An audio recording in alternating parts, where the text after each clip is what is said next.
Elle boit une gorgée d'eau. Alma dans la sphère, chapitre 22.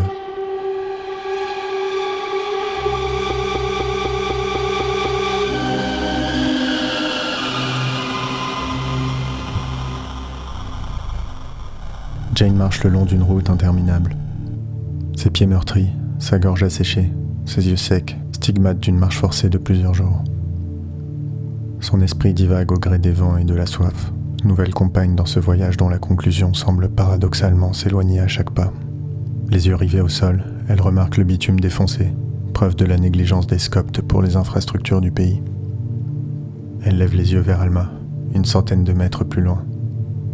Elles n'ont toujours pas atteint le poste frontière dont Veli leur avait parlé. Elles ont écumé les routes désertes au nord de l'Albanie, sinueuses et parfois traîtres, portant dans leur cœur un objectif semblant un peu plus abstrait à chaque instant. La rage habite Jane, la hante constamment, et lui donne la force de continuer. Le besoin de vengeance. Elle a été privée de ses désirs, ses envies, son traumatisme à jamais gravé dans son corps écorché. Désormais, seule la mort de ses bourreaux peut lui offrir une perspective et peut-être un sens. Avant, elle avait sa ferme, ses cochons, un semblant de vie. Alma. Mais s'occuper des cochons n'est plus suffisant. Les tartes aux légumes du jardin, plus assez savoureuses. Sa vie s'est transformée, ses envies se sont adaptées. Seule peut-être Alma la raccroche à la raison.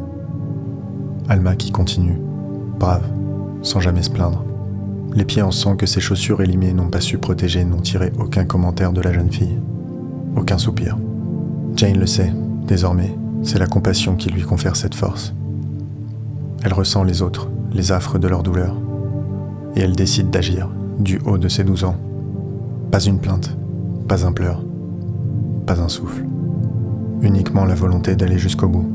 C'est grâce à elle que Jane ne perd pas espoir. Même si elles n'ont aucune nouvelle de Veli et qu'elles ne savent rien de cette insurrection qu'elles cherchent à rejoindre. Ces insurgés qui les attendent à Podgorica, ces insurgés qui n'attendent d'ailleurs peut-être plus rien du tout. Ils pourraient avoir été écrasés par les Scoptes. Ils pourraient s'être démantelés tout seuls, affaiblis par les trahisons et les guérillas, leur rébellion purifiée sur l'autel du Christ, pour que chacun sache au plus profond de lui-même qu'une seule voie n'est possible. Celle des Scoptes. Malgré ses doutes, Alma continue. Alors Jane continue. En réalité, la jeune fille aurait bien aimé s'arrêter quelque temps pour soigner ses pieds. La douleur est telle que les larmes lui montent aux yeux, mais elle reste là, au bord de ses paupières, sans jamais sortir, comme si elles étaient saisies par une forme de timidité, comme si on leur interdisait de s'écouler. Alma en est désormais certaine, elle ne contrôle pas ses gestes. C'est comme si jusque-là, elle s'était laissée porter par la vie, et que maintenant qu'elle souhaitait lui donner une direction, celle-ci raffermissait sa prise et l'empêchait de se mouvoir. Aujourd'hui, cette vie ne veut pas qu'Alma s'arrête. La jeune fille le pressent, elle est insatiable. Elle ne la laissera pas s'arrêter à Podgorica.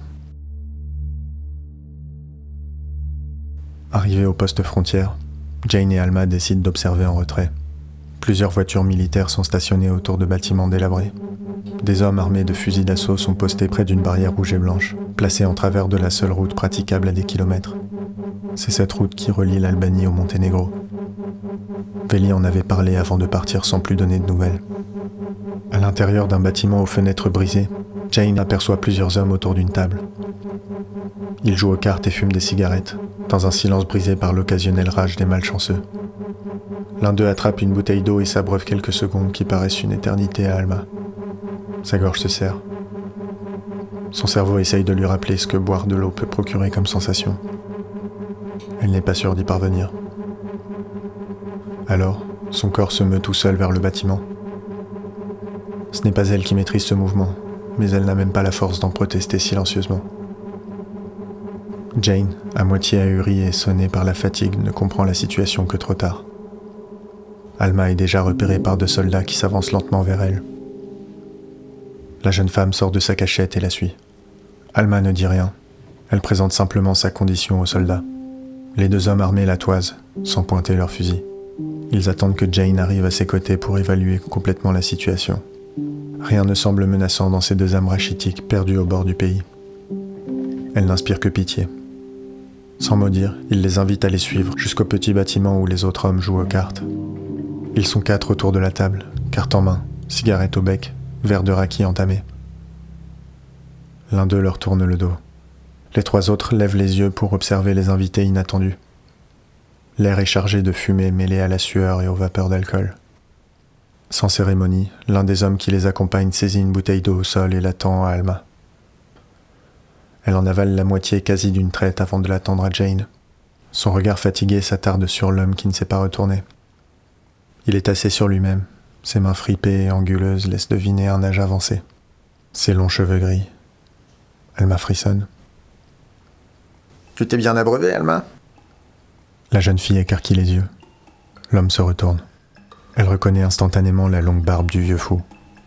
Son rictus inquiétant caractéristique, la lueur espiègle et intelligente dans ses yeux. Rasputin. Le vieil homme éclate d'un rire glaçant et lève le Tokarev TT-33 qu'il dissimulait dans sa veste. « Adios !»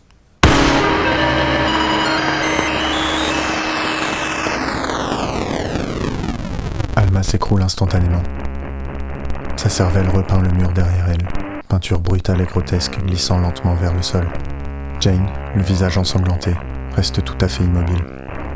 Elle boit une gorgée d'eau.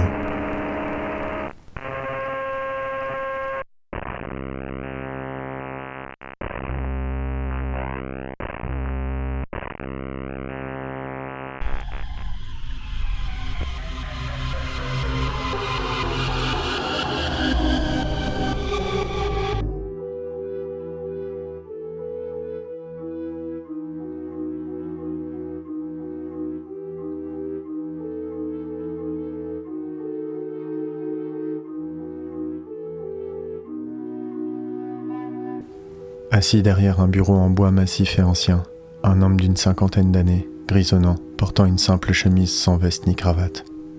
Il écoute Alan Sterling, le président directeur général d'Infatu, dressé devant lui, peinant à dissimuler son agitation. Cela fait 2 fois en 2 jours qu'Alan Sterling traverse le couloir de verre reliant les tours des 2 sociétés géantes. 2 fois qu'il vient à la suite d'événements sérieux, avec des reproches tout à fait raisonnables. George Malraux relève la tête. Il ne veut pas brusquer Alan Sterling. Il doit le garder de son côté, pour le bien de la société tout entière. Et surtout pour préserver l'intelligence artificielle qui a changé la face du monde. Préserver la sphère. L'homme continue sa liste de reproches avec une pointe de véhémence. Les équipes d'Infatu avaient remarqué depuis un moment que le personnage de Romar Oustam ne suivait plus son script. De personnage secondaire, il est passé à personnage de premier plan. À la suite du premier bug, lui rappelle Alan Sterling, ils avaient décidé ensemble d'une ellipse pour reprendre le cours de l'histoire en minimisant les dégâts. Alors pourquoi la sphère a-t-elle tué Alma ? George Malraux prend une grande inspiration et sort d'un tiroir de verre en cristal et une bouteille de vieux rhum ambré. Il serre les 2 verres et invite Alan Sterling à s'asseoir.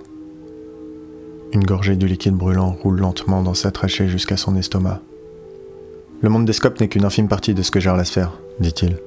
Il prend une intonation grave et rappelle que des centaines de millions d'utilisateurs à travers le monde, à chaque instant, à chaque seconde, évoluent dans la sphère.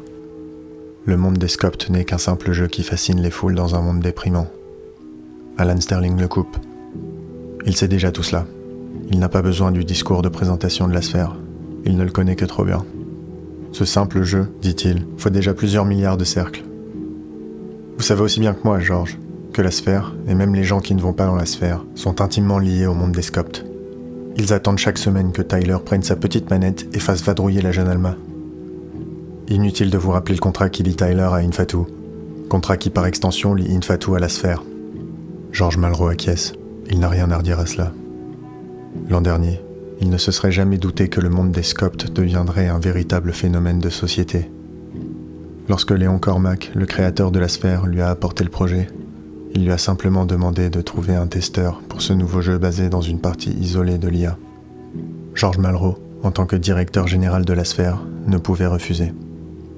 Il a décidé de lui-même de tourner tout cela en une grosse opération de communication avec Tyler, l'une des plus grandes stars de la planète en termes de gaming. Depuis chaque vendredi, sa session dans le monde des scopes est retransmise sur la plateforme d'Infatu.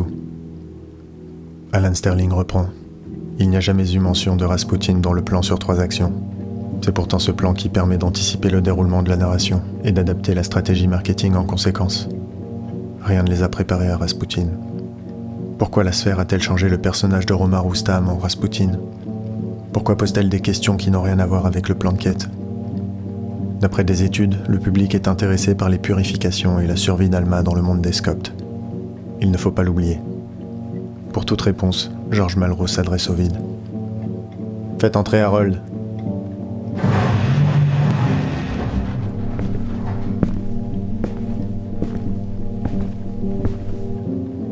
L'homme a les cheveux longs et frisés, attachés en une queue de cheval, une barbe mal rasée, une chemise informe et un air mal assuré. Il a les cheveux longs et frisés. Alan Sterling devine son rôle avant que George Malraux ne le présente. Harold est le chef développeur de la sphère. Il aide Léon Cormac à s'assurer que l'IA fonctionne bien. Bien entendu, il ne la code pas. La sphère se code toute seule. Disons que c'est un garde-fou.